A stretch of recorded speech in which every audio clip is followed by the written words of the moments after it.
Hello and welcome back to my general physics topical video lectures.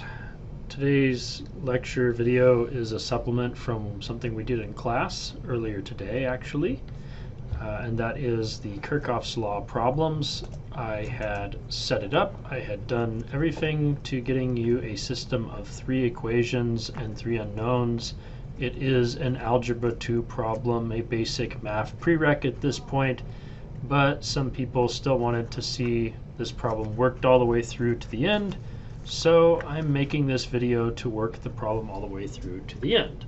So this right here is a basic shot of what was on the board when we left. Obviously we'd set up our circuit, we'd used it to generate our system of equations, and then we'd eliminated the ones that were not linearly independent. So these ones that have little lines through them, I'll kind of highlight here. And then I noted that it's easiest to solve this by basically putting all currents in amps, all resistances in ohms, and all EMFs in volts. And if you do this, then anything you solve for will also be in these units. So this right here is the system of equations that we are left with to solve. You have 3 equations and 3 unknowns. So let's write out those equations again. And as a little reminder, I did say that this was very much like what you'd solved in your Algebra 2 class, in which the variables are, of course, x, y, and z. X being equivalent to I1, y being equivalent to I2, and z being equivalent to I3. So we can write those above these if we want to for extra visual. Here's I1, here's I3, here's I2. So we are solving this system, or this system, whichever you'd like. Basically, the way that we want to go about that is to solve this system by one of 3 methods, either using matrices, or by elimination, or by basically sub and solve. So I'm going to use sub and solve. So this one right here is already set up nicely for us to substitute for I3. So let's substitute equation 1 into equation 2 for I3. That would give us an equation that says that 12 times I1 or I2 plus I1, excuse me, plus 2I1 is equal, minus 12 is equal to 0. Okay, and then we can do the same thing by substituting equation 1 into equation 3 for I3. So again, we've substituted this into here. We're also going to substitute it into here. So this one gives us 9 minus 3I2 minus 12 times basically I2 plus I1 is equal to 0.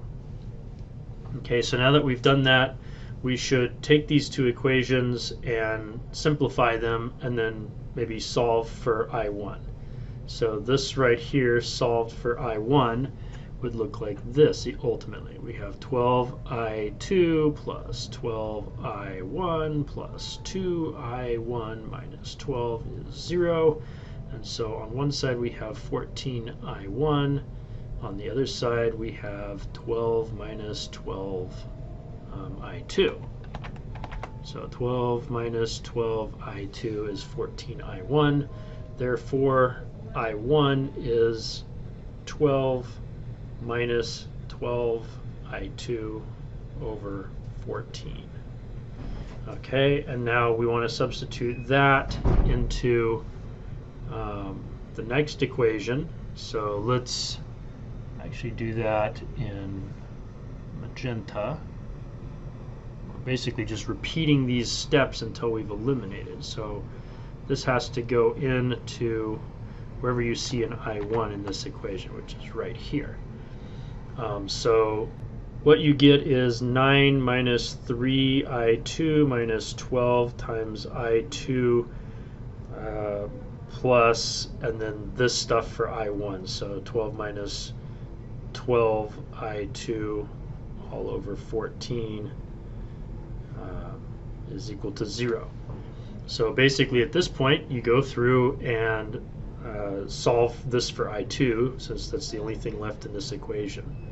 So this becomes 9 minus 3I2 minus 12I2 minus 144 divided by 14 plus, as it turns out, negative 12 times negative 12, so plus 144 I2 over 14 is 0. So combine our like terms, maybe put everything over 14. So this right here is negative 15. 15 times 14 is 210. So I basically have negative 210 I2 plus 144 I2 over 14. And then this stuff can all go to the other side. So that is 9 times 14, which is 126, minus 144 divided by 14. And of course this whole side is actually negative because I'm subtracting this and this from both sides. Alright, so now basically just combine terms, divide by common factors, etc. Since everything's over 14, in some sense I can just eliminate the 14 from both sides now that I've done all this work. This right here ends up looking like negative, let's see, negative 66 I2 is equal to, and this is now positive 18. And then that basically just means I2 should be negative of 18 over 66 amps, or if you want to get actual numbers from a calculator, you can plug these in to get the following answer, 0.2727 repeating. So we could call this about 0.27 amps. Alright, so then basically what you do from here is just work backwards. So here's I1, this was what we had for I1 in terms of I2. So we can say that I1 is 12 minus 12 times this number. So 12 times 0.27 repeating all over 14. And this again will be in amps because it's a current.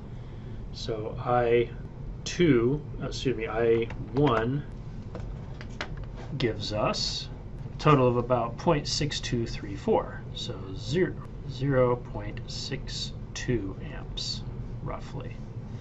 All right, and then basically we go back to our first set of equations to solve for I3. I3 is I2 plus I1. Now notice that this value for I2 is actually negative. This one right here is actually positive. Essentially what that means is that when we go back to this diagram, we've actually drawn I2 backwards from what it's actually going to do. I2 is in fact not going to go in this direction, it is going to go in this direction. So this is the direction of I2. I1, however, is correctly drawn relative to what it's going to do. So coming back over here, I1 plus I2 is I3. So that means that I3 is equal to 0.6234 amps minus 0.2727 amps. Alright, so I3 is about 0.35 amps, and that is a positive value. So that means coming back to this diagram, this is I2, I3 actually does do this as drawn, I1 actually does do this as drawn. So that's it. We've solved it. I also would recommend going back and reviewing your algebra skills, just so that you're more fresh on them, so that you can do this more quickly and efficiently when you have to do it on the homeworks or the quizzes or the test. And yeah, so I hope that you found this to be helpful. And that's it. Thank you for watching.